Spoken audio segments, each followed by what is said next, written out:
बिस्मिल्लाहिर्रहमानिर्रहीम। अस्सलाम वालेकुम नाज़रीन, आप यूट्यूब चैनल देख रहे हैं। मैं इमरान खान हूँ। ख़बरों के नुक्ता नज़र से आज एक बड़ा तहलका खेज़ दिन था। सबसे पहले आगाज़ करते हैं इमरान खान साहब के केसेस के बारे में। साबिक़ वज़ीर-ए-आज़म इमरान खान साहब के केसेस लगे हुए थे इस्लामाबाद हाई कोर्ट में भी, और अपीलें भी थी इमरान खान साहब की बहनों की। उनके ऊपर भी कोई अमल दरामद नहीं हुआ। सुप्रीम कोर्ट ऑफ पाकिस्तान के अंदर से भी एक मैटर जो है इमरान खान साहब का केस, वहाँ पर भी अपील की गई थी, उसमें भी कुछ नहीं हुआ। बल्कि हाई कोर्ट में अजीबोगरीब सूरत हाल पैदा हो गई। हाई कोर्ट के अंदर जो है वो सलमान सफदर साहब ये बताते हैं कि हाई कोर्ट ये चाहती है कि फटाफट ये जो केस है 190 मिलियन पाउंड वाला, या जो अलकादर यूनिवर्सिटी वाला है, वो उसमें जो सरकारी अपील है उसको सुने। जबकि पाकिस्तान तहरीक इंसाफ या इमरान खान साहब के वकला ने जो केसेस दायर कर रखे हैं बड़े लंबे अरसे से, वो उनको सुनना नहीं चाह रहे।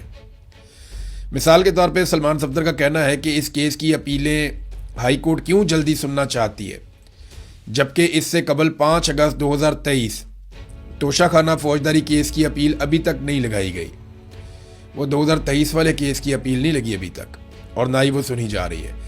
फिर 31 जनवरी 2024 के तोशाखाना 1 केस की अपील भी नहीं लगाई जा रही, ना वो सुनी जा रही है। ये अलकादर यूनिवर्सिटी वाला केस तो 17 जनवरी 2025 का है। तो अदालत इस अपील को ही पहले क्यों सुनना चाहती है? साफ बात है कि अदालत को हुक्म दिया गया है कि इस केस में इमरान खान साहब को सबसे पहले टारगेट किया जाएगा। आज जज साहब कह रहे थे जी दलाइल आप शुरू कर दें सलमान सफदर साहब को, वरना दलाइल जो है वो नैब के वकील शुरू कर देंगे। इस पर उन्होंने कहा जी मेरी इमरान खान साहब से मुलाकात ही नहीं हुई, मैं अपने क्लाइंट से मिलूंगा तो मैं उसका मुकदमा लड़ूंगा ना, मैं उसकी इजाज़त के बगैर कैसे ये मुकदमा लड़ सकता हूँ। तो इस पे जज साहब दबाव डाल रहे थे। तो लतीफ़ खोसा साहब का एक ताल्लुक भी है जज साहब से, वैसे यहाँ अदालतें ऐसी ही चलती हैं। वो आए रुस्तम पे, उन्होंने कहा जी हमें 2 हफ्ते का वक्त दे दें, हम इमरान खान साहब से बातचीत करके बाद में ये केस लड़ लेंगे। तो फिर जज साहब ने 2 हफ्ते के लिए टाइम दे दिया।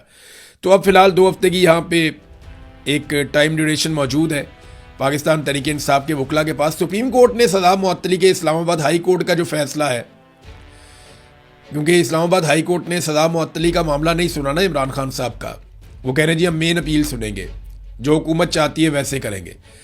तो इस पे सुप्रीम कोर्ट के अंदर पाकिस्तान तहरीक इंसाफ के लोग ले गए थे केस को।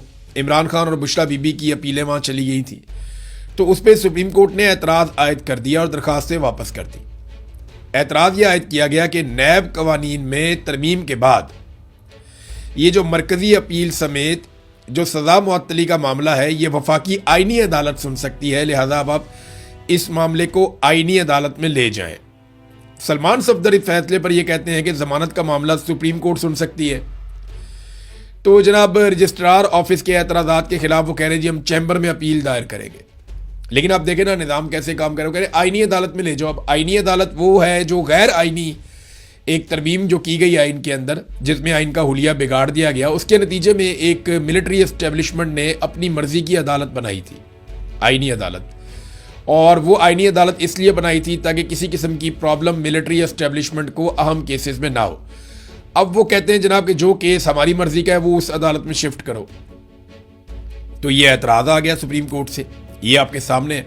सलमान सफदर साहब जो इमरान खान साहब की हालत बताते हैं ना जेल में, वो अपनी आंखों देखा हाल उन्होंने आज बताया। उन्होंने कहा जी कि मैं अपनी आंखों देखा हाल बता रहा हूँ, वो ये है कि इमरान खान और बुशरा बीबी को इस दुनिया से कट ऑफ कर दिया गया है। उनको बच्चों तक से बात नहीं करने दी जा रही। टीवी, अखबार, किताब सब पर पाबंदी है। जेल में किसी से दुआ सलाम करने पर भी पाबंदी है। फैमिली से मुलाकात हुए 7 महीने गुजर चुके हैं, ये बैरिस्टर सलमान सफदर साहब ने बताया। देखिए इमरान खान साहब के बारे में उन्होंने एक और बात बताई, और ये क्योंकि मैं पर्सनली इससे गुजरा हूँ तो मैं आपको बता सकता हूँ कि ये कितनी तकलीफ देह चीज़ है कि आपके पास कोई मुलाजिम आए या कोई बंदा आए जो आपको खाना देकर जाए, आप उसे सलाम करें और वो आपको सलाम का जवाब भी ना दे। यानी उन्हें इतनी भी इजाज़त नहीं है कि वो इमरान खान साहब को सलाम करें या सलाम का जवाब दे दें। इसे कहते हैं कैद तन्हाई। ये मिलिट्री एस्टेब्लिशमेंट का एक तरीक़ाकार है दहशतगर्दों को डील करने का, कि उन्हें इस कदर कैद तन्हाई में रखा जाता है कि कोई उनके सलाम का जवाब भी नहीं देता, कोई आंख का इशारा भी नहीं करता कि बाहर कोई मामला ठीक है या नहीं है, कोई बात आपको नहीं बताते, आपको दुनिया से काट देते हैं। ये जो टाइम ड्यूरेशन है ये सबसे सख्त होता है। यानी मैं आपको ज़ाती तौर पे एक तजुर्बा बताता हूँ, मैं कमज़ोर आदमी हूँ, लेकिन मैं ये मुतालबा करता था कि यार मुझे टॉर्चर करने के लिए आओ, मेरे साथ बात तो करो, कोई आओ तशद्दुद करने आओ, मार कुटाई करने के लिए आओ, लेकिन बात तो करो, कोई मेरे साथ बात करे, कोई मुझे सलाम करे, मेरा नाम ले, मेरे से बात करे, मेरे सलाम का जवाब ही दे दे। तो ये बड़ी सख्त ज़हनी अजियत होती है, जिस अजियत में इस वक्त इमरान खान साहब को डाला हुआ है। और ये उनके वकील ने कंफर्म किया कि इमरान खान साहब ने उन्हें ये बात बताई है। अब खान साहब की बहनें अलीमा खानम और बाकी बहनें ये भी इमरान खान साहब के मुकदमात के लिए पहुंची थी अदालत में। तो उन्होंने वहां पे कहा कि मैं वकला से पूछती हूं कि आज जब आप इन जजेस से मिन्नतें कर रहे थे, ये जानते हुए कि उन्होंने इंसाफ नहीं देना, तो बताएं कि तुम्हारे कानून और इंसाफ का तहफ़्फ़ुज़ कहाँ गया, सारी बार्स कहाँ गई, लाखों वकला कहाँ गए, जिनके इलेक्शन इतने जज्बे के साथ होते हैं वो सारे जज्बे कहाँ गए। यानी इमरान खान के नाम पे बेशुमार वोट तो वकला भी लेते हैं ना। वकला बताएं आपका क्या किरदार है, अब नहीं तो कब आप पाकिस्तान में इंसाफ के लिए खड़े होने वाले हैं। हमें सीधा कहा जा रहा है कि अगर इंसाफ लेना है तो एजेंसी के लोगों से बात करो। ये कौन सा तरीक़ाकार है। फिर अलीमा खानम ने कहा कि कोई डील शील नहीं हो रही इमरान खान के बारे में, इनकी जुर्रत नहीं है कि इमरान खान से बात कर सके, इमरान खान से किसी की भी मुलाकात नहीं हुई है। एजेंसियों के डिस इन्फॉर्मेशन सेल्स फेक खबरें फैला रहे हैं। इमरान खान जितने बड़े कद के आदमी के सामने ये छोटे छोटे लोग बैठकर बात नहीं कर सकते। देखिए, ये एक बहन है, वो जज्बाती भी हैं, वो गुस्से में भी हैं, लेकिन जिन सहाफ़ियों ने ये खबर दी वो अभी तक इस बात पे कायम है। बल्कि रज़ी ताहिर साहब गिरफ्तार ही इसलिए हैं कि उन्होंने ये खबर कैसे दी और उनका सोर्स कौन था जिसने उन्हें बताया कि जनरल अशफाक परवेज़ कियानी की इमरान खान साहब से मुलाकात हुई है। वो रिटायर आर्मी चीफ हैं, तो उनको तो गिरफ्तार ही इसलिए किया गया कि अपना सोर्स बताओ, हमें बताओ क्या हुआ। तो मेरे ख्याल में तसल्ली हो जाएगी एजेंसियों की, तो रज़ी ताहिर साहब भी बाहर आ जाएंगे। उनके साथ सख्त ज़्यादती हो रही है। एक सहाफ़ी का काम खबर देना है, मुकदमात भुगतना तो नहीं है। आप उनकी खबर के ऊपर बात कर सकते हैं, आप ये तो नहीं कर सकते पकड़ के आप उन्हें अंदर डाल दें और फिर आप उनसे पूछें जनाब ये बताओ वो बताओ। ये मुल्क चल रहा है, कोई बनाना रिपब्लिक तो नहीं है।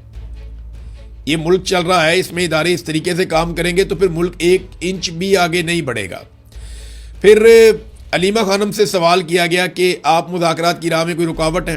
उन्होंने कहा जी कौन से मुज़ाकरात, मुझे गिरफ्तार करना है तो कर ले, लेकिन याद रखें इमरान खान डील कर चुका है। इमरान खान ने डील अल्लाह ताला से कर ली है। जो बंदा अल्लाह ताला से मांगता है वो इन यजीदों से क्या मांगेगा। देखिए, इमरान खान साहब की डील वाला मामला तो उस दिन हम भी बात कर रहे थे, शहजाद अकबर साहब, साबिर शाकिर साहब और बहुत सारे लोगों से हमारा रब्ता होता है जो बहुत करीब हमेशा इमरान खान साहब के रहे। इमरान खान डील इस तरह नहीं करेगा जैसे ये सोच रहे हैं ना। इमरान खान जो बातचीत करने का कहता है वो मिलिट्री एस्टेब्लिशमेंट को मौका देना चाहता है कि भाई निकलो इसमें से, तुम हमें हमारा मुल्क चलाने दो, हम जाने पाकिस्तान जाने, तुम निकलो इसमें से, पाकिस्तान में फ्री एंड फेयर इलेक्शन दो और ये जो गंद का टोकरा तुमने उठाया हुआ है इसको उतारो नीचे। ये नवाज शरीफ की और जरदारी की सियासी लाशों को कब तक लेकर तुम बदबूदार लाशों को घसीटते रहोगे। ये तो इमरान खान रास्ता दे सकता है। लेकिन अगर कोई वो कहते हैं डील कर दे इमरान खान के जनाब, बिल्कुल ही चुप कर जाए और मिलिट्री एस्टेब्लिशमेंट की छतरी के नीचे आ जाए और इमरान खान कहे जनाब मुझे भी आप इसी तरह इक़्तिदार दे दें जैसे आपने शहबाज शरीफ को अर्दली बना के इक़्तिदार दिया, तो वो मामला तो नहीं होना, वो सारी कौम ही जानती है।